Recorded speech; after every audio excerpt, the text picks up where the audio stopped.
It's easy to hear your favorite artist on WFPK from wherever you are. Listen on your smart speaker, live stream from our website at WFPK.org from Louisville Public Media.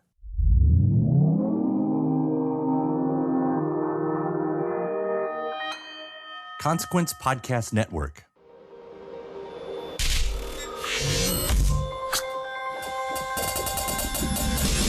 Hey, welcome to another edition of Kyle Meredith with. It's the interview series presented by WFPK at WFPK.org. Consequence and the Consequence Podcast Network. Thank you, as always, for making your way here, checking out the episode, checking out the series. Please hit the subscribe button so you can keep up with all the interviews that I put out every single week. New ones every Monday, Wednesday, and Friday. 3 a week to keep you up to date on your favorite artists and discover some new ones. Do so at iTunes, Apple Podcast, at Spotify, Podchaser, NPR, WFPK.org, or YouTube for the video versions. I'm Kyle Meredith. Today, my guest is Angel Olsen. She's going to hop on the line. We're going to talk about her new record called Big Time. It's an album that finds Angel leaning into the Americana sound, taking inspiration from folks like Lucinda Williams, George Harrison, Big Star, 70s country. She's also going to tell us about her time-traveling dreams, how they directed her story and the lyrics, as well as the Twin Peaks-meets-Twilight Zone companion short film that also tells the story of her parents' passing and her own coming outs. We'll get the backstory on her 80s covers EP, thoughts on acting, and one of my favorite of the album cuts, All the Flowers. So let's get into this, shall we? We're talking Big Time. It's Kyle Meredith with Angel Olsen. Hi. I'm in love with your music every single time, and the new record is no different. Big Time is kind of amazing. Congratulations on this. Thank you. When did you decide what kind of record this was going to be, and I guess why? I mean, I didn't really know. I guess I knew that there would be like some Americana influence on it, of course, because I had written like 5 songs that kind of loosely fell into that, and some that like really definitely did. So I knew that it would be like leaning into that more. But then there were some other songs that were completely different and really like rockin' and like more jazzy, and so I was like, okay, we just need to build a bridge between these two somehow.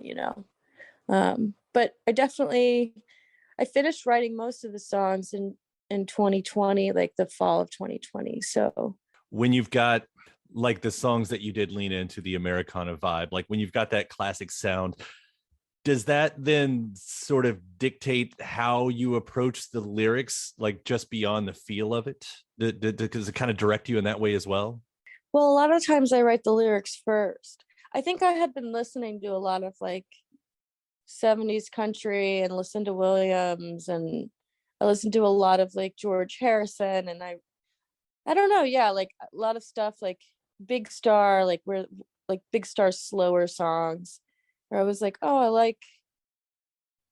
like that there's space, and like the words are simple but they're profound, like like in those kinds of songs, in country music. You can say a lot in a simple way, and I think I just wanted to like try my version of that out, I suppose. It's interesting too, because there you are in this mood, and then before we get this album though, we got the 80s covers EP, which Yeah. is sort of, I guess, the juxtaposition against that. Did that EP, I don't know, offer anything towards this record? No.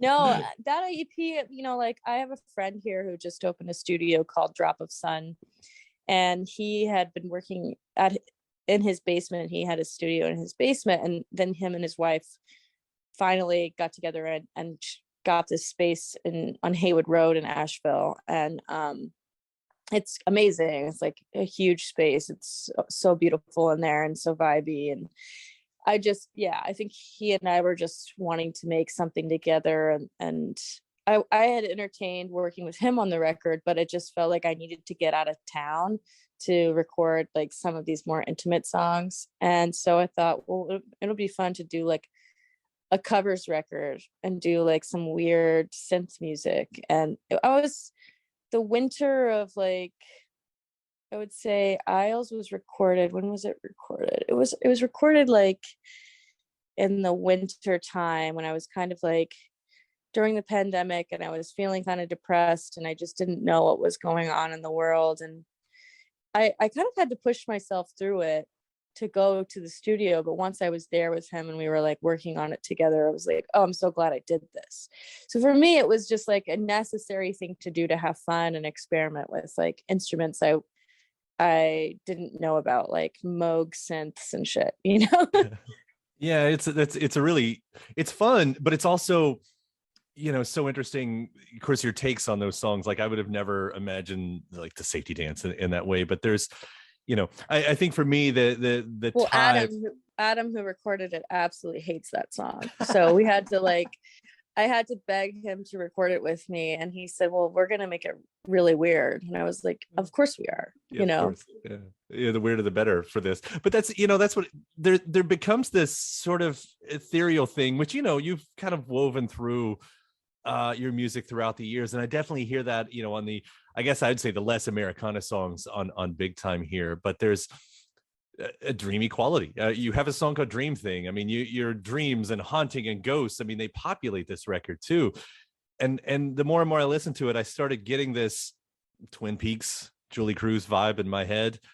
Oh, R.I.P. R.I.P. Right. And that's, oh my God. Yeah. just a complete coincidence with her unfortunate passing, but then you go and you make a short film, and I thought, oh no, this makes sense because this completely fits in with what I was seeing, in these songs. Like, I should ask, where did the short film idea come from? What did you want it to say, and do you see your songs as you're creating them in that way? I think there are elements that I see in the songs, but by the time we make the videos, it's changed. I think Through the Fires is probably visually the closest to the way that I visualized it when I wrote it. But a lot of the video has to do with stuff that doesn't have to do with the record. For example, my parents passing and like coming out, and I wrote a lot of the songs before I came out and before my parents died. So but whenever my mother passed away, I've been having a lot of dreams. I've had dreams my entire life, but never as much as I have lately. And I think it's just because I'm processing a lot more these days. I don't know. But my mother passed away, and I just kept having these weird, vivid time travel dreams. And I then got obsessed with watching Twin Peaks, but also the Twilight Zone. And so there were elements of like the Twilight Zone. There's one of the first few episodes of the Twilight Zone is like this person like walking to a place where like no one is there, no one lives there. He goes into a diner and there's like hot steam on the plates, and like, Oh, I know the one you're talking about. It's a great episode. Yeah. Yeah, I think I just wanted to make something that was kind of dreamlike in the way that these dreams had affected me. But also when I worked with Kim Stuckwich on the Like I Used to video with Sharon Van Etten, I really like felt inspired by her and her work, and I was like, oh, I got to reach out to her because she's already getting gigs with like Olivia Rodrigo. Like she's like blowing up right now. So I reached out to her and realized we had the same birthday, and we got on the phone to talk about video ideas. And then she started talking to me about her life experiences. We stayed on the phone for like an hour and a half talking about how she literally has walked through fire and survived. And yeah, it was just like, it just seemed so necessary to make something together because of the things that I was writing on the record and how it related to her past and her life. So we created something kind of together where she used fire as a theme in a lot of it, and created a plot around insecurities that had been there but maybe not with the same people. We sort of like took all of the dreams that I had, took all of her life stuff and shook it up in a bag and created a film. But I do think that when I write stuff, it's pretty visual. and I feel very like I think the experience of acting was interesting, though I don't know if I will again. I think that ultimately the only reason I wanted to act in it is because like so much of it was about my personal experience.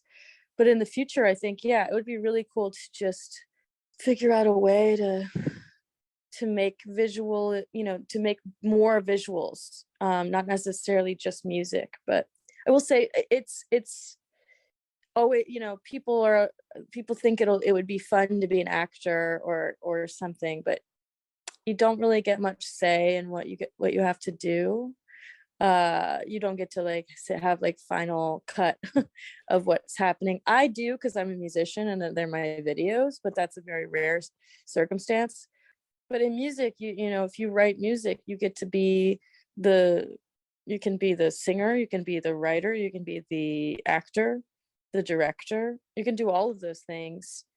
And it's over in like 5 minutes, which is amazing. You don't even have to spend a year and a half like working on the production of it. It's just, I mean, I guess you do because you're on tour, but I mean, like of the specific visuals, like you can just focus on the small thing that you're making, which I would never trade in a million years. I won't trade it. Well, you still made just this. It really is. It's such a beautiful film. And the whole concept, and I love hearing about, especially the time traveling through your dream. Was there like, do you find that you go to certain eras when you're time traveling through your dreams? I went back to like the 60s a lot, and I went back to there was like a time, like part of the dream that I had was like I went to a place that wasn't really a time. It was just like people weren't dead and they weren't alive, and it was just kind of like a moss garden. It was just like this landscape and people were wandering around, and yeah, I don't know, it was very vivid. And I often am like, wow, I wish that I could remember every detail of my dreams, because sometimes they're so much fun, I'd rather be sleeping. you know Right. but then of course, life sucks you back in and you get consumed and overworked and you don't have time to dream anymore. So, but right now I'm dreaming a lot, and I'm still writing a lot. So maybe I'll make some more things related to it. But in the meantime, I feel very happy with the way that it all came together. Yeah. Well, I can say that as a fan as well. I'm so happy with the way this came together. I quickly want to ask about one of the songs on here too. All the Flowers might be one of the prettiest songs ever created. And and surprising, it's sort of got a classical feel to it. It reminds me, the melody you're using, it's almost like a little bit Mozart, which is not something, that's not usually one of my references when I'm Yeah. listening to music, but it's there. Where did that song come from, if you don't mind getting specific on that one, because it's a favorite moment of mine on the record. It's crazy because I feel no, I'm just joking with you. No, but I thought, I think I wrote that song in the summertime of like 2019. I don't remember. It's always interesting to find out like what people are most affected by, but I just think that the words are so simple, and just like the fact that I'm singing about being alive is so like, I think that maybe that's why people are so, because this is a song that's come up with friends a lot. They're like, this is like my favorite song on the record. I'm like, huh, interesting.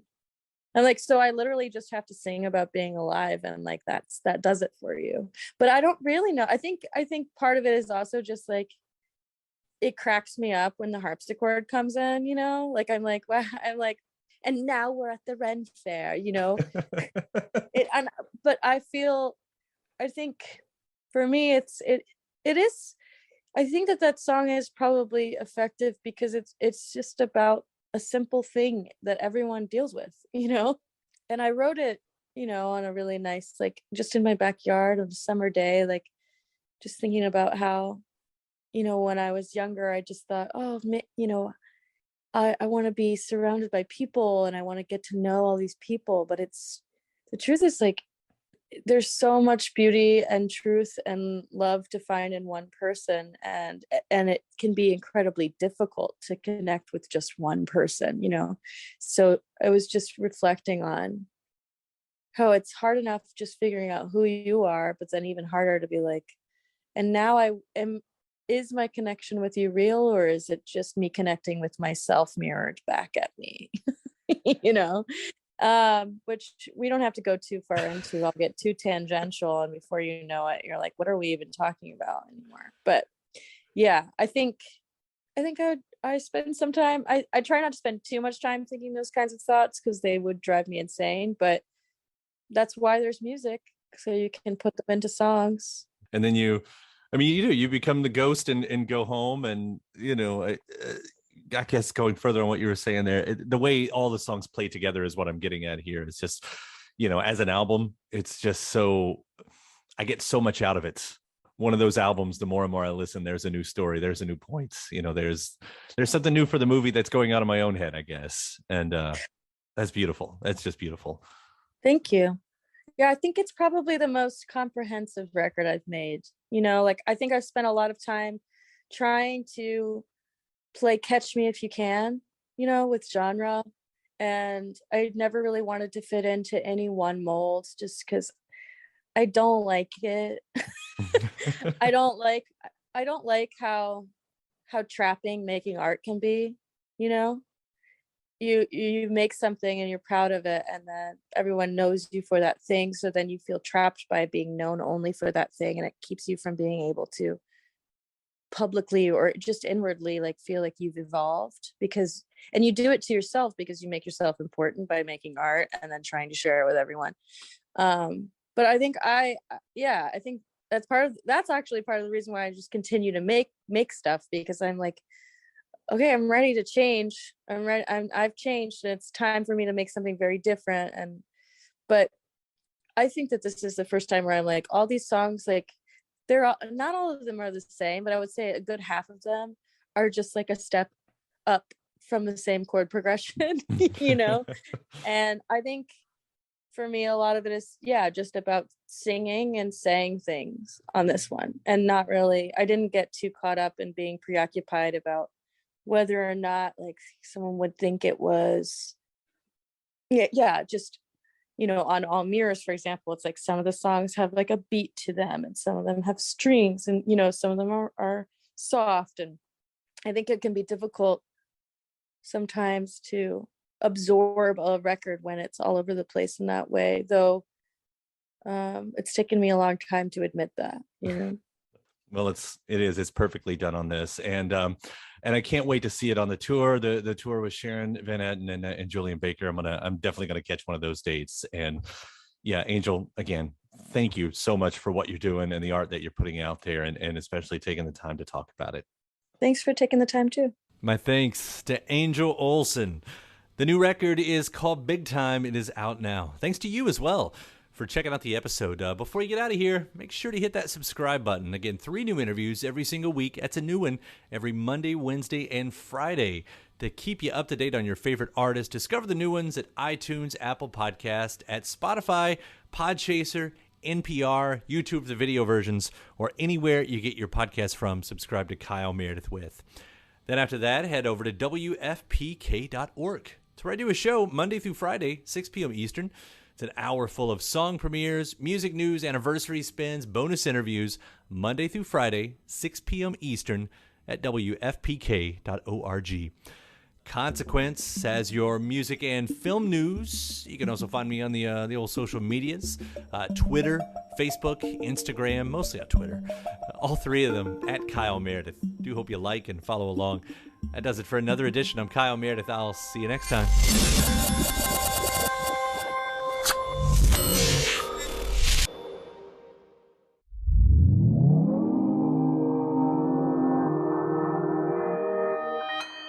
Consequence Podcast Network. It's easy to hear your favorite artist on WFPK from wherever you are. Listen on your smart speaker, live stream from our website at WFPK.org, from Louisville Public Media.